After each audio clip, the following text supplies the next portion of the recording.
traducteur de Mishima. Qui est Mishima? Depuis la mort récente du célèbre Tanizaki, qui avait été candidat au prix Nobel pendant de longues années, et qui est mort il y a quelques mois, c'est M. Mishima qui est considéré en somme comme celui qui est à la tête de l'élite des écrivains japonais.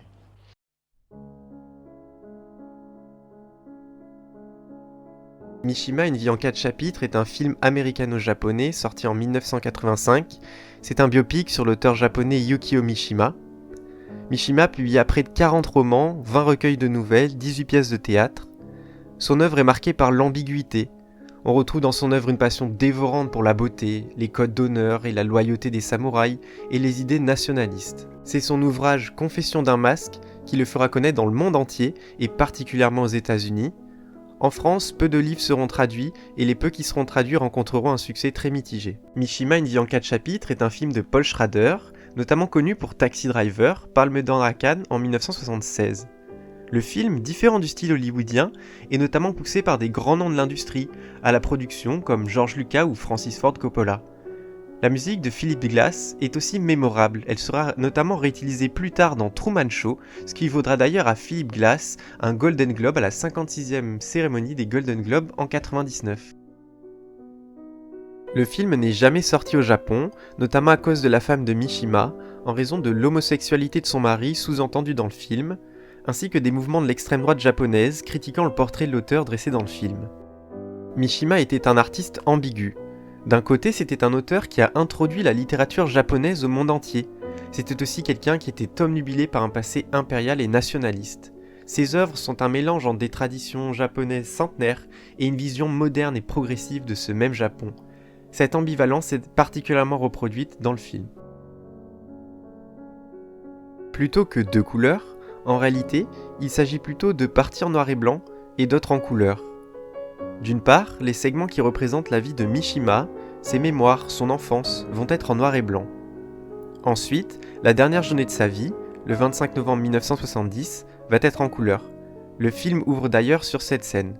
Enfin, seront en couleur l'incarnation physique de ses romans, le monde des rêves et de la fiction créé par l'œuvre de Mishima pendant toute sa vie.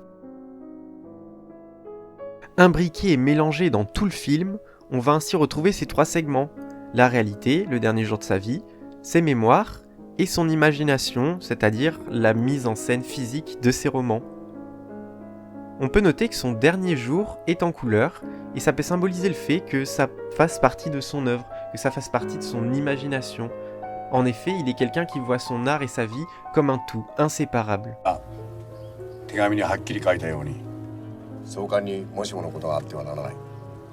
君たちの任務は総監を無事にお返しすることなんだ。これは我々の決めたことだ。総監には何の関係も。Le film va donner successivement naissance à 3 des romans de Mishima. On peut noter que les sets sont spectaculaires, presque surréalistes, des lumières saturées, des contrastes étonnants, presque théâtrales. Le réalisateur fait appel à notre imagination pour remplir ce qui manque.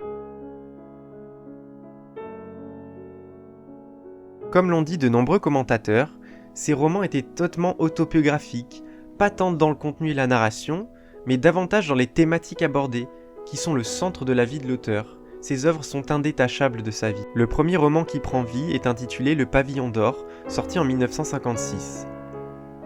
Dans ce roman, Mizoguchi est un jeune homme bègue qui a du mal à rencontrer des gens et se faire des amis. Le jeune homme visite le Pavillon d'Or et développe peu à peu une fascination exacerbée pour le temple. Il est omnubilé par sa beauté et rêve d'en devenir le destructeur. Il espère que le temple sera détruit par les bombardements américains. Mais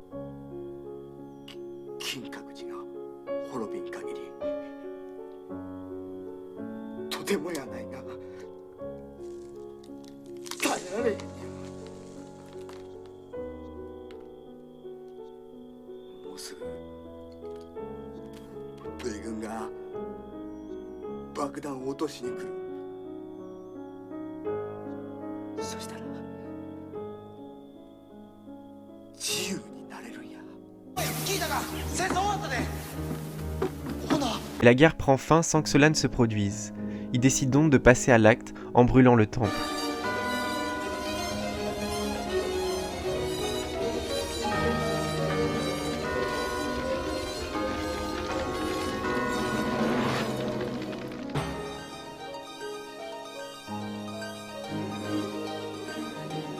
Le second roman qui prend vie est La Maison de Kyoko. Ici, Ozumu, un acteur, rêve de devenir plus musclé et plus beau physiquement. Cela renvoie à nouveau à l'obsession de la beauté qui passe par le corps, comme dans la même vie de Mishima. Cette partie renvoie à l'une des plus grandes peurs de Mishima, la dégradation du corps humain, avec le temps et l'âge, et le fait d'échapper progressivement à la beauté.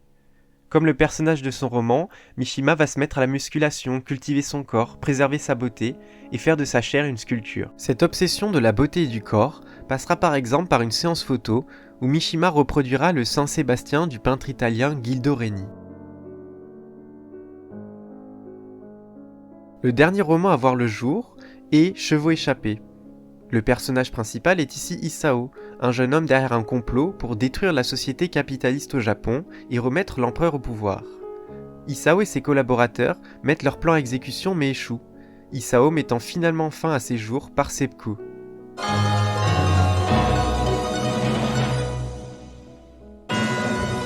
The instant the blade tore open his flesh, the bright disk of the sun soared up behind his eyelids and exploded, lighting the sky for an instant.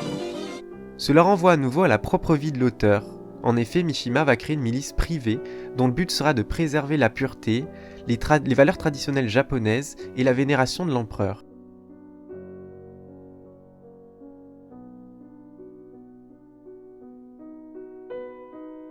Le film est séparé en 4 parties. La première est intitulée Beauté, la seconde Art, la troisième Action et la quatrième Harmonie de la plume et de l'épée. Tout d'abord, la beauté.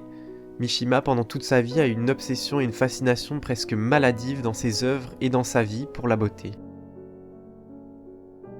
Ensuite, l'art. Pour Mishima, l'art et la vie sont indissociables. L'art est la vie elle-même, et je crois que le film rend bien hommage à cet aspect-là.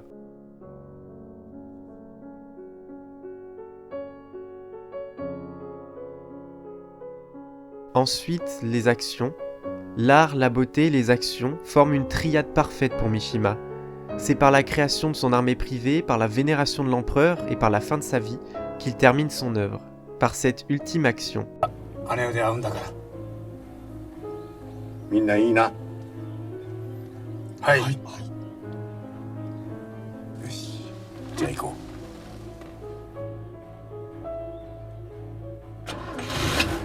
Et enfin, Harmonie de la plume et de l'épée, l'un des mottos des samouraïs. Il voulait devenir la représentation même de l'art et de la beauté, incarner le tout par une simple action. Pour lui, les mots n'étaient plus suffisants, comme il le résume lui-même.